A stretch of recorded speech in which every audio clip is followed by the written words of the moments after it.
You're listening to Quantum Revolution with Karen Curry Parker, exploring new frontiers in consciousness, science, and evolution. Join us in intimate conversations with cutting-edge scientists, spiritual leaders, artists, disruptors, and visionaries who are working towards reframing the narrative of our future by healing the rift between spirituality and science, reclaiming creativity, and laying the foundation for a new world. And now, here's your host, Karen Curry Parker. There are an estimated 18.1 million new cancer cases globally. Cancer remains the second leading cause of death in the United States, where more than 1.7 million people are diagnosed with cancer every year. What exactly is cancer?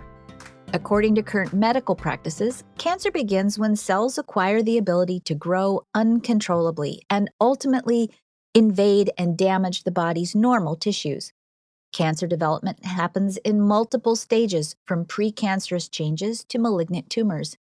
Cancer can develop in a variety of different ways due to a variety of different factors. Some we inherit, and others we are exposed to throughout our lives. It can be categorized into hundreds of different diseases based on the cells in which it arises. The current medical model basically asserts that some force, a toxin in the environment, genetic predisposition, or random mutation causes the body's cells to go haywire. Yet, only 5 to 10% of cancer is caused by genetics. Scientists argue that the number of cancer deaths due to pollutants and toxins is not as high as we might expect, and lifestyle and diet also do not account for the remaining 90% of cancer. The treatment for cancer has not really progressed in over 40 years.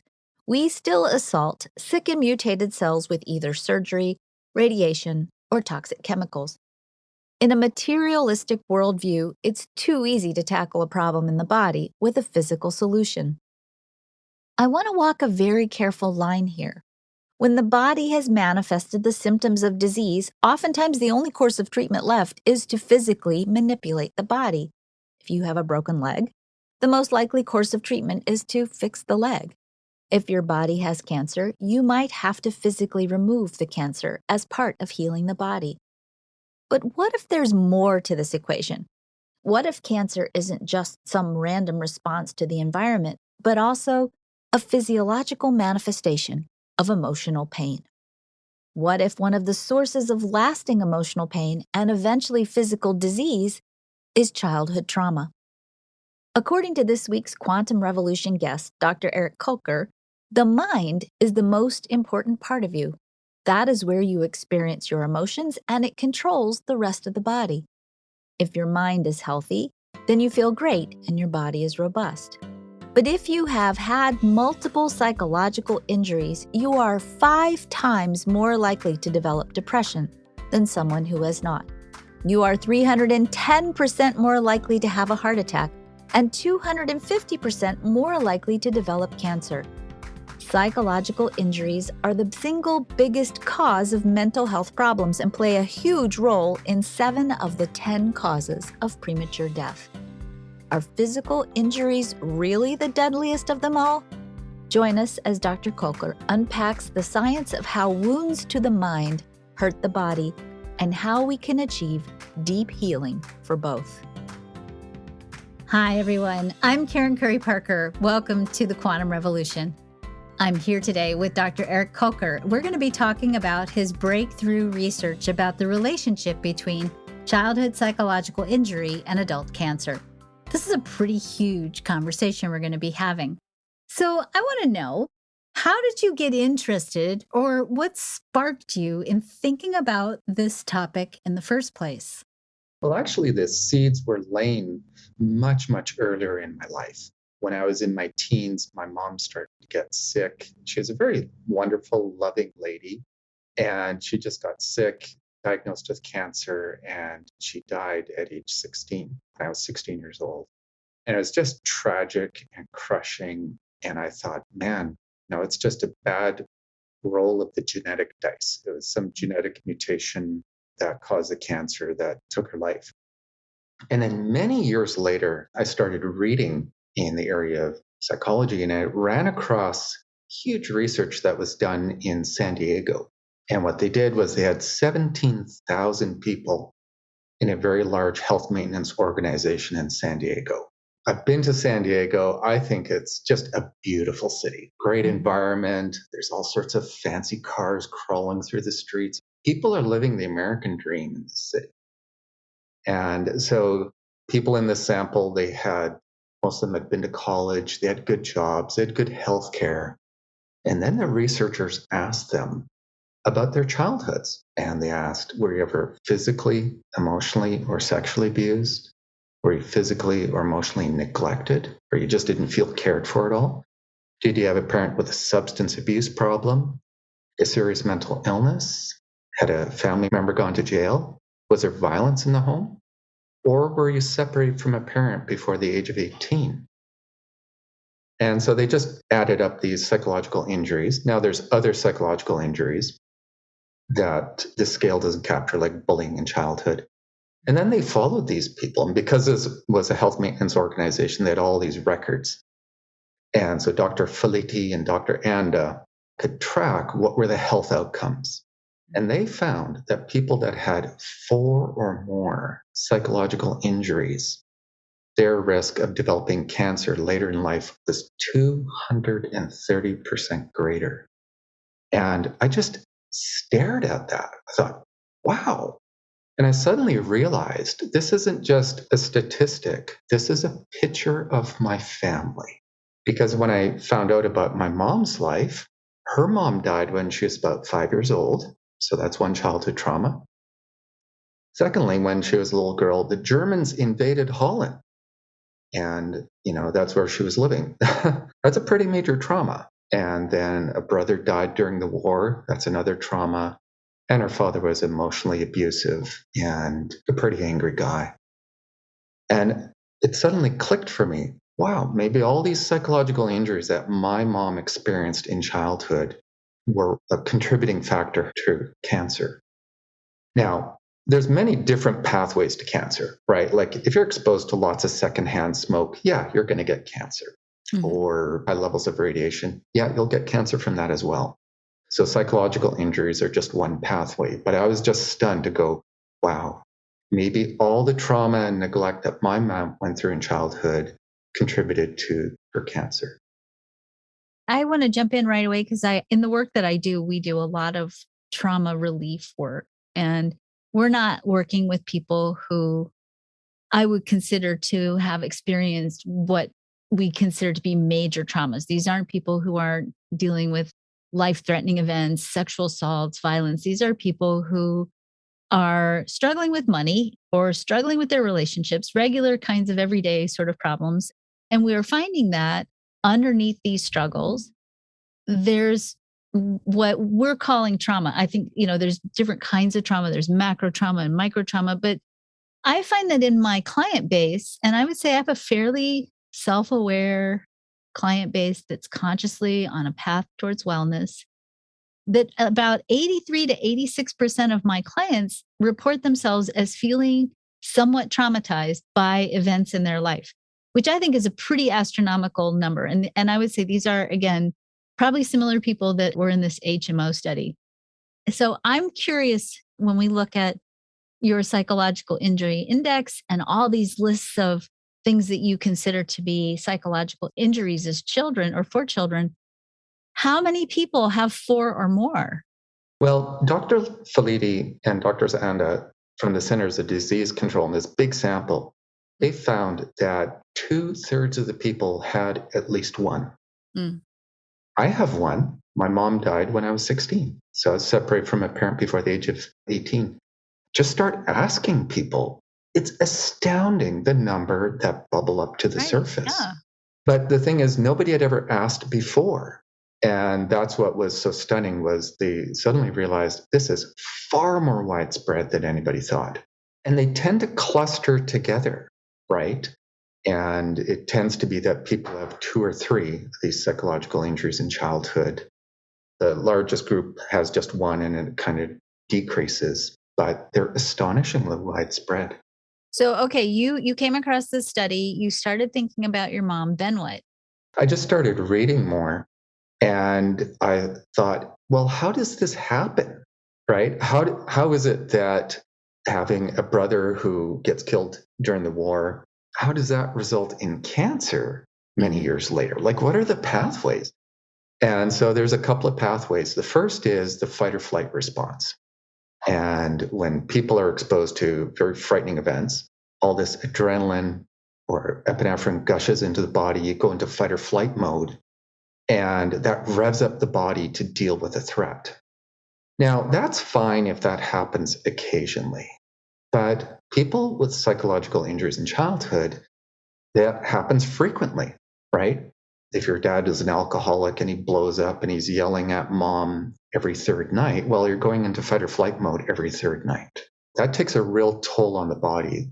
The body activates, gets ready to either fight and kill the threat or to run away or freeze. That produces all sorts of dangerous byproducts like free oxygen radicals.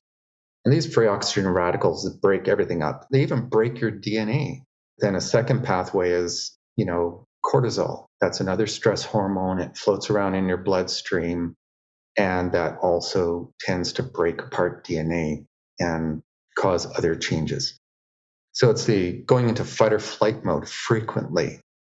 That's one of the pathways that results in people getting cancer later on in life. So, I'm listening to this and then going back to research that I've been recently reading about chronic elevated levels of cortisol in children. Obviously, we're not doing metrics necessarily on psychological injuries with children, but there's something going on a large scale with kids. Maybe we're looking at bullying in the classroom. Maybe we're looking at in the last few years the strange situation that kids have been in with COVID and pandemic and isolation and stress of computer learning. Is this elevated level of cortisol, even if it's in a lower grade, maybe it's not constant fight or flight, but just sort of low grade stress? Do you think that this is also something we need to be looking at in terms of long term health and wellness in children? Yeah, because one of the things that cortisol does is it suppresses the immune system, which is kind of paradoxical, but it actually does suppress the immune system. And again, this is fine in the short term, right? 10,000 years ago, our super great grandparents were walking through the forest. They saw a bear. They went into fight or flight mode. They sprinted back to the village and they were fine. And their bodies, relaxed and calmed down that evening. If you're in an environment where the trauma or chaos might explode any day or multiple times a week, then the repeated exposure, having your system flooded with cortisol over and over and having your immune system suppressed. And if your immune system is suppressed and there's cortisol also triggers off inflammation. And we know that inflammation is linked not just to cancer, but heart disease, autoimmune diseases like multiple sclerosis. And that inflammation is a pathway to many other illnesses. You talk about the relationship between childhood psychological injury and the direct cause of cancer. What about some of the indirect effects of childhood psychological injury? Yeah, these people are in an awful lot of emotional pain. And I think of one client, and his dad was just a raging, angry alcoholic who put him down all the time. And this leaves really deep emotional wounds. And so when he was about 14, 15, somebody handed him a bottle of whiskey and he drank it and he discovered the pain went away, right? And that is the root of so many addictions is that people have these emotional wounds and they self-medicate, they numb out their pain. They use alcohol, they use marijuana, they use cigarettes, all these things that in the short term cause you to feel good. But in the long term, guess what a lot of alcohol does to you, or a lot of cigarettes, or a lot of marijuana? And these things have a destructive impact on your body. And sure enough, they found that the more childhood traumas that people had, the greater their risk of alcoholism, or the greater their risk of even smoking or being morbidly obese. And all of those are risk factors for cancer as well. So it's when people self medicate the pain, the problem is, well, it damages their body. I am the mother of 8 kids. And they're all mostly grown. I have a 12-year-old and I have adults that are out in the world now and grandchildren. And I'm listening to this and I'm just like, "Oh, this is really important news." And also, I'm like really terrifying news because I think some of the factors that go into being a parent, you're not necessarily always in control of. And some of them, of course, you are, but you're also operating sometimes out of your own hardwiring. So, as a parent, what do you tell parents when you start sharing this information about how what can they do so that they're not injuring their children? Well, every parent occasionally blows their fuse, right? And Yeah, that, that happens. you know, and what's so fascinating, Karen, is I've done psychotherapy for 30,000 hours. Wow. I just sit and I listen to people talk about their lives. And it's astonishing the healing impact that if a parent, blows their fuse or they don't do something right, if they go back to their kid and they say, you know what, I'm sorry. It was my fault. I had a meltdown. These other things going on, but I'm the grown up. I had a meltdown. I'm sorry. It was wrong of me to say those things. It never ceases to amaze me, just how that is healing in and of itself. The real deep damage comes when parents are relentlessly critical of their children, and it's day after day or week after week. Mm. And they never apologize. They never try to repair the emotional wound. That's where the damage comes. But, if you blow your stack once in a while or that sort of thing, as long as you acknowledge it, then the psychological wound heals up really quickly. Okay, good. That then, of course, leads me to another question. As I said, I have 8 children and they range in age from 32 to 12. And I would say, my one, two, three, sorry, counting in my head, four out of the 8 kids, four of the 8 children have a lot of clinical anxiety. They are actually take medication for anxiety. And then my 12-year-old has also a lot of anxiety, and I'm watching it because it's I can't argue with her anxiety because I think the things that she's anxious about, like the future of the world and global warming, stress her out as a 12-year-old. And now I'm sort of sitting here going, are our cultural and collective decisions around how we engineer the future of the world also affecting the long-term well-being of our children? And if so, do you have any hope for us to mitigate some of that? It seems to be a matter of degree, right? Mm-hmm. Lots of people are anxious about global warming or political instability, that sort of stuff. Mm-hmm. But it's when people have multiple and severe psychological injuries, that's what boosts their risk Mm-hmm. of cancer up. And just being a fairly anxious person, that doesn't seem to have an increased risk. Because the body is resilient. It's got so many different mechanisms for healing itself, right? Mm-hmm. So, for example, if people are flooded with cortisol and their DNA breaks, well, the DNA has got mechanisms to repair itself. And so we don't have to worry that, once the DNA is broken, it's always broken. No, it can be healed very nicely. And that actually leads me to one of the most fascinating research studies I ever encountered. And what they did was a whole bunch of refugees came flooding out of the Middle East. And these people had escaped bombings and war and genocide. And they wound up in Germany. And so these German psychologists were saying, hey, we've got all these really traumatized refugees. How about we work with them and help them? And also they're great research participants. So they assessed them for PTSD, post-traumatic stress disorder. And by golly, the refugees had the nightmares and they had the flashbacks and they were highly irritable and they had all the symptoms. And they also measured their blood. And the researchers found that there was just as much breakage in the DNA of the refugees as people who'd been exposed to an atomic bomb. Oh my gosh. Like their DNA was ripped. And so the psychologist said, wow, this is a big impact. They randomly split them into 2 groups and they said to one group, okay, you get psychotherapy right away. The second group, you got to wait 5 months. They did psychotherapy. And in the group that got psychotherapy, their PTSD went down. They were sleeping much better, much less irritable, much fewer flashbacks. And then they sampled the blood of the refugees who got therapy and those who had to wait. Well, the ones who had to wait, no change. Mm-hmm. All the PTSD, all the broken DNA. The refugees who got therapy, their DNA had knitted together, and it was as healthy as people who had never been traumatized. Okay, so how much therapy did they get? I'm just curious. Like, was it a lot? Did they have months? I mean, how did that?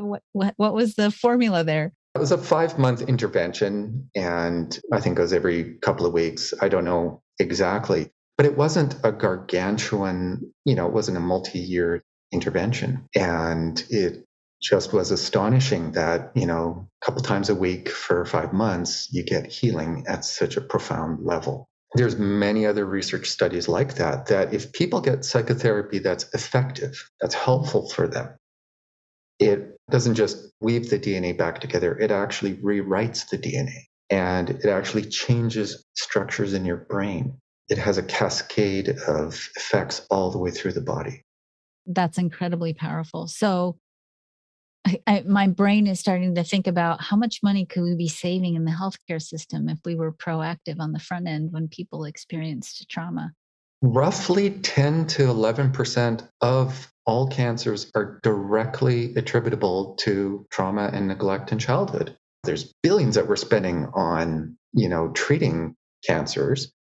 And if we were to move upstream and intervene and work with families, so that the families learn healthy parenting skills, that the parents with substance abuse problems get good treatment, that they learn healthy parenting strategies, and we work upstream to intervene early. And there's lots of studies that show you do that and it's pennies. And then the people who receive the intervention, the positive healthcare outcomes last literally for decades. So the kids who receive even a relatively small amount of treatment, 20 years later, those kids' immune systems are functioning better than the control group that didn't get any. So simple and so compassionate. Let's take worst case scenario. You have an adult who's had 4 or more psychological injuries in your index. They actually have now the experience of battling cancer. What do you recommend and how do you work with them? And how does this information apply then at that point? Is there anything anybody can do at this point? If the cancer is detected early, then, stage 1, stage 2, then psychotherapy has much more of a positive impact. But if it's very advanced, then psychotherapy helps with the emotional coping with the cancer. But psychotherapy itself, if somebody's got stage 4 cancer, psychotherapy itself will not reverse cancer. Even people with stage 3 or 4, if they don't have a good social network, psychotherapy will help them, and it does help their survival rates, but it won't cure cancer. If you catch it early enough, then it can have a bigger impact. But once it's at stage 4, that tumor is really growing and it has less of an impact. And that's why I think for people to understand what are their psychological injuries, to download the index, map it out, and look at, hey, these are my emotional wounds. And how can I get good treatment for them and to reduce the risk of inflammation and immunosuppression and other diseases later on in life? That's incredibly powerful. So I'm thinking about if you're looking at a proactive stance, like one of the things we like to do on this podcast is we like to look at what is your vision for the future as a scientist, as a psychotherapist, somebody who's very actively engaged in looking at this data and contemplating it. And I would imagine, as somebody who has probably gone into a field because of your heart and you're following your heart, probably looks at this information with a little bit of heartache when you think about the impacts of family, intergenerational family pain being transmitted on so many levels. What is your vision for using this data as a springboard to create real change? Do we have 6 weeks? No, we have a little bit of time though, because here's the thing. I always tell my listeners, dreaming and the imagining is what builds the scaffold of the future. If we don't take the time to imagine that piece, then we're missing the point. So, the first thing that I'd like is for people to understand what their psychological injuries are and to recognize, oh, this is what is shaping so much of my life. And they can do that on your psychologicalinjuryindex.com page, yes? Yeah, they can download it. And it's just a template of, the most common psychological injuries that people experience. It's not totally exhaustive, otherwise it'd be a much longer document. It just is a way to start guiding your thinking. And so that people go, oh, that happened to me. And it's remarkable how often when I'm speaking with clients and they don't give any account to their psychological injuries. And I think part of this is because we've been told there's literally been billions of dollars spent to tell us that if we're in emotional pain, it's because of a chemical imbalance. And so then we think, oh, if it's a chemical imbalance, then I must take a pill to correct the imbalance. My position is the exact opposite. Overwhelmingly, the reason that people are in emotional pain is because of emotional wounds. If your swimming coach sexually abused you when you were 11 years old, that's going to leave a very deep emotional impact on you. People understand, oh, I need to look first and foremost, what are my psychological injuries? And then how can I heal from them? Psychotherapy is a very helpful process to facilitate that healing. And then also, I've got clients who listen to podcasts exactly like this one, and they read books, and they just look at, how can I heal from these psychological injuries? How can I have healthier ways of coping that instead of grabbing a bottle of whiskey because the pain is too great, how can I reach out to a community of people who are trying to also achieve sobriety? Beautiful. That really makes me think about another thing that you haven't talked about. And I'm just curious if you have thoughts on this. The diagnostic rates for children with ADD, ADHD are pretty interestingly high, I think. I'm wondering, as I sort of think about this and I think about, why do children have ADD or ADHD? Do you see any correlation between these psychological injuries and ADD, ADHD? Oh, yeah. Hundreds of thousands of people have responded to these scales. Mm-hmm. And they find that the more psychological injuries that people have, the higher their risk of being given that diagnosis. And I've had so many clients say, just in the last few days, a client said, dad would get home and he'd be screaming at mom at 1 a.m. and I couldn't sleep. I was super tired. And then I had to go up and I had to try and learn. Well, you got a 9-year-old boy laying in bed in fight or flight mode, so his body and his brain are jangling away with fear. And it's 1 a.m. How well is his brain going to develop? No wonder he's distracted and inattentive when he's in school. Contrast that with a child who grows up in an emotionally healthy home. Dad gets home and he makes a super lame dad joke. And by the way, if any of your listeners want super lame dad jokes, according to my children, I'm the world expert. So, new book coming. So, in an emotionally healthy home, dad comes home, makes a lame dad joke, chats with his wife, helps his kid with math homework, and everybody goes to bed in an atmosphere of peace. Then the child can spend 8 or 9 hours sleeping, and the brain is developing in a healthy way because it's not being jarred awake with something terrifying happening. With all this talk of ADHD, I think that's why it's so important to look at. Is a child being exposed to emotional wounds that are resulting in difficulty in concentrating in school? Okay, so I'm going to extrapolate this one step out. And I'm now thinking, okay, we identify in the school system or wherever children who maybe are experiencing these wounds. And we think, oh, this child has ADD, ADHD. Let's give them some Ritalin, get them settled down, get them regulated physiologically. Do you think this is your fantasy world? You get to craft it however you want with the knowledge that you have. Do you think that instead, sitting with someone, let them really feel listened and heard and have somebody acknowledge you, give them psychotherapy? Do you think that could be as effective as perhaps taking medication or ameliorative in some way? It can be really helpful.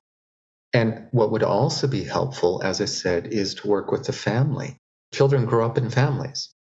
Literally this morning, I was reading the research on people given the diagnosis of schizophrenia. They've done multiple studies. If they sit down with the family of the person diagnosed with schizophrenia, because often these families have got unhealthy communication patterns, not always, but often.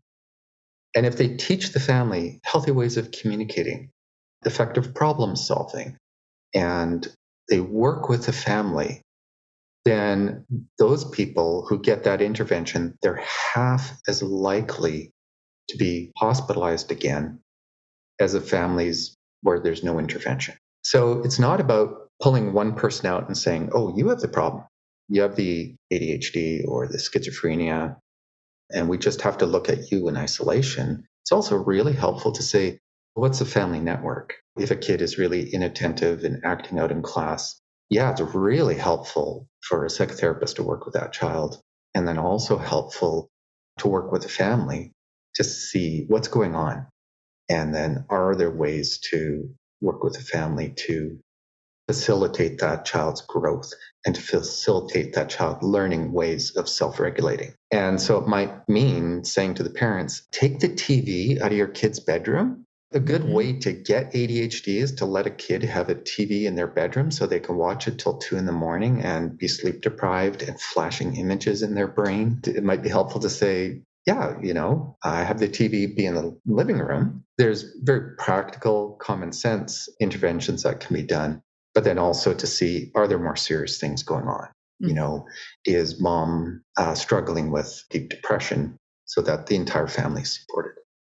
In Dr. Kuelker's world, everybody takes the psychological injury index and starts looking at where am I at on this? They get the support. What else do you see in your perfect world of the future?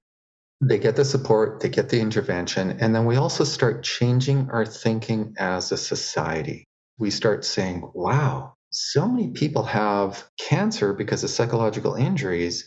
Why don't we have every physician assess them for their psychological injuries? If you have 4 psychological injuries in childhood, you have triple the risk of heart attack. Wow. That's way more powerful than genetics. Okay, then wouldn't it make sense for every physician to assess what are the emotional wounds that you have experienced and how can we heal those emotional wounds to reduce the risk that you have of a heart attack later on in life? Our entire healthcare system is oriented around reacting to the person when they present with an illness. And it reacts when, somebody's walking down the street and then suddenly they are clutching the left side and, slumped over. Well, then you call the ambulance, right? But I think it would be very different if our healthcare system starts to look at what are these emotional wounds. And actually, the cardiologists in the US associated with the American Heart Association, they're now starting to say, hey guys, we need to start looking a whole lot more at kids with all these emotional wounds because they're the ones who wind up in our offices as cardiologists in their 60s. How about we go upstream, we deal with the problem at the source, we understand their emotional wounds, and we help them then because it's a whole pile easier to work then with a 10-year-old girl. You can have much more of an impact than a 63-year-old woman who's morbidly obese and has heart problems as a result. And so now the cardiologists, they're starting to say, yeah, we really need to pay attention to these emotional wounds because it has such a big impact on our health. And I would even add, again, being more on the wellness side of things, that when we heal self-worth and self-esteem, we also change the point of motivation around choices that allow us to make a different set of choices towards promoting health and wellness on a physiological level. So beautiful. All right. So everybody's going to take your index test. We're going to start going to the source of pain and working on healing family systems from the beginning so that we don't have to perpetuate intergenerational pain any longer. Anything else you want to add to your vision of the future? That's just a wonderful, beginning. And that we start to view each other as people. And if we look at how can we support each other in our journey of healing from our emotional wounds, that then brings a real shift in our society and in our physical health. You can go find out your psychological wound index score at Dr. Kuelker's site, psychologicalinjuryindex.com. Do give yourself the gift of going there and starting the process of getting clarity about either your risk factor or what might be going on that might be keeping you from tapping into your highest state of wellness in every area of your life. You deserve to be well, to create from a place of wellness, and you certainly deserve to have the opportunity with this awareness to begin the process of letting yourself heal from any wounds you may have experienced. Dr. Kuelker, what an amazing body of knowledge you're bringing to the forefront. And what a beautiful vision of the future that you're sharing. And you've given me certainly a lot of things to think about in the context of how do we keep making the world a better place. And I think you've given us some really powerful metric-based insights as to why sometimes people who are adult and hurting, or children who are hurting, and how we can start giving them support, love, nourishment, compassion to begin the healing process. So thank you so much for sharing your wisdom with us today. It's been an honor and a pleasure to have this conversation with you, and I thank you so much. You're very welcome, and thank you so much for inviting me. And I really hope that all the listeners out there, that this is a benefit for them and they start to look at their life differently and take those steps to healing. So thank you so much for the opportunity to speak to your audience. 3 times a year, I host a 10-week Quantum Alignment System Master Alignment Program series. The Quantum Alignment System integrates human design, an archetypal personality assessment tool, and EFT, a meridian-based acupressure system which we explored during our Quantum Revolution episode with Dr. Peta Stapleton. Each Master Alignment series focuses on a specific issue, such as healing the pain of bullying or body image. We offer these series on a sliding scale to make sure we include as many people as possible. I've been hosting these programs for over 7 years now, and it still shocks me that at the root of all kinds of life pain, including financial pain, is childhood trauma. In fact, I would say that the participants in our Master Alignment series that focuses on financial pain are by far some of the most traumatized people we tap with. If childhood psychological injuries correlate with significant life pain as well as genetic problems, including cancer, and the triggering of other chronic health issues, it seems to me that we have to also look more closely at the relationship between childhood pain and the impact that childhood trauma has on overall long-term well-being. We've seen over and over again in the interviews we've conducted in this season of the Quantum Revolution that children need a strong, healthy foundation. Obviously, some aspects of childhood trauma, such as the loss of a parent, can't be controlled for.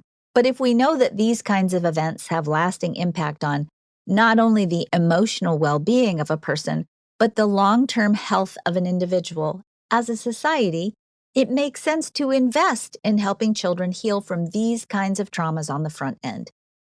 Therapy and emotional support are way less expensive than cancer treatments or, as we'll see when we talk to Justin Brooks, founder of the California Innocence Project, paying to incarcerate a traumatized person who has committed a crime. Obviously, if there is a correlation between childhood psychological injury and physical illness, we can easily do the math to determine the short-term and long-term cost of not taking good care of children. Taking good care of children and supporting parents and being able to provide a strong foundation for their family is simply a good financial decision, not to mention a moral decision. But there's another more insidious long-term cost to childhood trauma. In our previous season of the Quantum Revolution, we spoke with Dr. Erwin Laszlo, a regular guest on our show, about how we literally have to be the change we want to see in the world.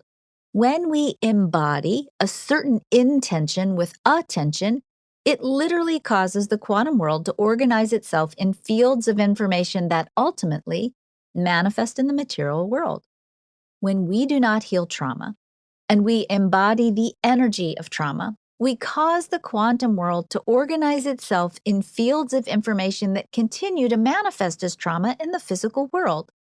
This can literally be in the physical body or expressed in other ways in our physical reality. The reaction to being traumatized creates chronic states of stress and fight or flight. The amygdala and the hippocampus in the brain encode the patterns of trauma in the brain, and the body stays on constant high alert. This is not a creative or sustainable way to be in the world. Traumatized people are reactive, not deliberate. Trauma shuts down the most creative and expansive parts of the brain because the brain lives in a survival response. Traumatized people are not able to create a world rooted in the energy of well-being. Trauma blinds people to long-term sustainable solutions. If we are going to build an equitable, just, abundant, sustainable, peaceful world, we need to start by tackling two essential fronts. We need to help traumatized adults heal. And we need to raise up our children in a way that keeps them from being traumatized in the first place. Healthy people are creative people. Creative people will find the solutions to the challenges facing humanity today. Thank you for joining me for Quantum Revolution. Please be sure to subscribe to this podcast on your favorite platform so you don't miss any of the amazing shows we have in store for you. If you'd like to learn more about how you can connect to your innate wisdom, live a life rooted in well-being, or learn more about our Master Alignment programs, please visit our website, www.quantumalignmentsystem.com. Thank you for joining us on Quantum Revolution with Karen Curry Parker. We hope you found this conversation inspiring. For more information on how to change your world and to hear more about our guest today, visit quantumrevolutionpodcast.com. Make sure you follow us on your favorite podcasting platform so you don't miss a single episode of Quantum Revolution. We'll see you next time for some more groundbreaking conversations with Karen and her guests. How will you impact your world today?